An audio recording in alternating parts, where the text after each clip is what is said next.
የዝሙት መንፈስ በውስጣችን ለመኖሩ ምልክቱ አንደኛ ያንቀሸቅሻል። ሰዎች አንድ ነገር እስኪያደርጉት ድረስ በጣም ያንቀሸቅሻቸዋል። ካደረጉት በኋላ ደግሞ ጸጸት በውስጥ በኩል እንዲፈጠር ያደርጋል። ስለዚህ የዝሙት መንፈስ ስራው ምንድነው? እንድንተኛ ማድረግ ብቻ ሳይሆን ከተኛን በኋላ እንድንጎዳ ማድረግ ነው ስራው። ሁለተኛ የዝሙት መንፈስ መኖሩ ምልክቱ አጠገባችን ላሉ ሰዎች የምናሳየው ባህሪ ይለያያል። አንድ አይነት ባህሪ አናሳይም። ባህሪያችን ይቀያየራል። ለምሳሌ ለሚስቱ የሚያሳየው ባህሪ፣ ለልጆቹ የሚያሳየው ባህሪ፣ ሚስትም ሴትም ከሆነችም የዝሙት መንፈስ ካለባት ለባሏና ለልጆቿ የምታሳየው ባህሪና በዝሙት ለወደቀችበት ቦታ የምታሳየው ባህሪ ይለያያል። የዝሙት መንፈስ እናንተ ተረዱት ምን አይነት ባህሪ እንደሆነ በየቤቱ ስለሚለያይ እናንተ ራሳችሁ ወቁት። ሌላው የዝሙት መንፈስ ውስጣችን መኖሩ ምልክቱ ግለ ወሲብ የምንፈጽመው ነገር ነው። ግለ ወሲብ አይነ ጥላ ምንም እንኳን የምታስፈጽም ቢሆንም ሴቶችም ወንዶችም ግለ ወሲብ የሚፈጽሙት ያንን ስሜት ለማስተናገድ ነው። ያንን ስሜት እንደ ሱስ ታደርገዋለች። እንደ ሱስ በዕለት በዕለት ሰው የሚበላው ሱስ ሆኖበት ብቻ አይደለም፣ የግድ የህይወቱ አንድ አካል ስለሆነበት ነው። ካልበላ ስለማይኖር ነው። ዝሙት ካልፈጸመ እንደማይኖር አድርጎ ይስልበታል ማለት ነው። ልክ እንደ ምግብ ማለት ነው።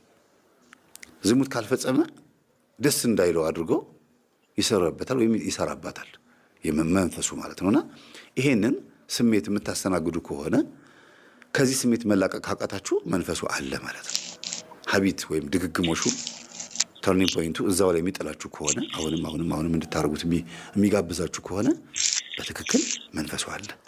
እሺ ይሄ መንፈስ ስታውቁበትና ስትነቁበት ስልቱን እንዴት ይቀይራል? አንደኛ ያገባችሁ ከሆናችሁ አንቺ እየሰገድሽ እየጸለይሽ ይሄ መንፈስ ለማስወገድ ወይም ደግሞ ስርዓት ይዘሽ በጾም ውስጥ ማለፍ የምትፈልጊ ከሆነ ከአንቺ ይወጣና ባልሽ ላይ አርፎ ያስጨንቅሻል። በሰንበት ቀን፣ በግዝት ቀን፣ በአጽዋማት ጊዜ ምናምን ላይ ችግር ይፈጥራል ማለት ነው። ያስጨንቃል፣ ያስቸግራል። አንተም ላይ ደግሞ ከሆነ ሚስትህ ላይ ከአንተ ወጥቶ ሚስትህ ላይ ያርፋል። በፍቅረኛሞቹ መካከልም ከሆነ ደግሞ መስገድ፣ መጾም፣ መጸለይ ሲጀምሩ ይፈታተናቸዋል። መዳራት፣ ሸራ መጓተት ምናምን እንደሚባለው አለ አይደለም? በዛ ነገር ውስጥ ይጥላቸዋል። ከባድ ችግር ውስጥ ይከታቸዋል። እና መንፈሱ ከኛ ይወጣና እኛ ስንተጋበት ከኛ ይወጣና ሌሎች ሰዎች ላይ አድሮ መጥቶ ያንን ጉዳይ እንድናስተናግደው እንድናስበው ከአይምሯችን እንዳይጠፋ በጾሙም ሆነ በዛ በእለቱ ወይም ደግሞ በጉዳዩ በረከት እንዳናገኝ ያደርገናል ማለት ነው። የረከሰ ሐሳብ ስለሚያመጣ ሁልጊዜ የረከሰ ሐሳብ መሆኑን ሳይነግረን እኛ እንዲጥመንና እንዲጣፍጠን አድርጎ ነው የሚያመጣው። ለእኛ እንዲስማማ አድርጎ ነው የሚያመጣው። ደግሞ ነገሮች ምቹ ይሆናሉ። ይሄን ለመፈጸም ይሄን ለማድረግ ነገሮች የተመቸ ይሆናል። መንገዱም፣ ሁኔታውም፣ ገንዘቡም አጠቃላይ ምቹ እንዲሆን ያደርገዋል። በባልና ሚስት መካከል ግን ምቹ እንዳይሆን ያደርገዋል። በሁለታችሁ መካከል ቅራኔ እንዲኖር ምክንያት ተፈጥሮ በምትሰርቁት ጉዳይ ላይ ግን ምቾት እንዲፈጠር ያደርጋል ማለት ነው። ነገሮች እንዲስተካከሉ እንዲሳካ ያደርገዋል። እና የተሰረቀ ይጣፍጣል ብለው እንደሚሉት አይነት ነገር አካሄድ እንድትሄዱ ያደርጋችኋል። ከዚህ ነገር መላቀቅ የሚቻለው እንዴት ነው? መጀመሪያ ስትሰግዱ ስትጸልዩ ይሄን መንፈስ ለመያዝ ከሆነና ከመንፈሱ ለመላቀቅ ከሆነ መጀመሪያ ታሰር ነው የሚባለው። ባለበት እዚሁ እኔ ጋር ማንም ጋር እንዳትሄድ እኔው ጋር ሆነ ታሰር ነው የሚባለው። እኔው ጋር ሆነ ታሰር። ከዛ በኋላ ታሸኙታላችሁ።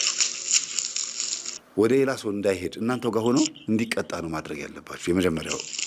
ከዛ ቀጥሎ ደግሞ ስጋን ምቾት እንዳይሰማው ማድረግ ቢያንስ እንኳን እስክትገሩ ያ ስሜት የሩካቤ ኒኮቲን የሲጋራ ኒኮቲን እንዳለ ሁሉ የሩካቤ ሐሳቡን ከአይምሯችን እስኪጠፋ ድረስ ስጋን በጾምም በስግደትም ምግብም በመለየትም ራሱ ለውዝ ከመብላት ምቾት የሚስማሙ ድሎት እንዲመቸን እንዲስማማን ከሚያደርጉ ምግቦች ትንሽ ራቅ ብሎ ራስን ማጎሳቆ ስጋን መጉዳት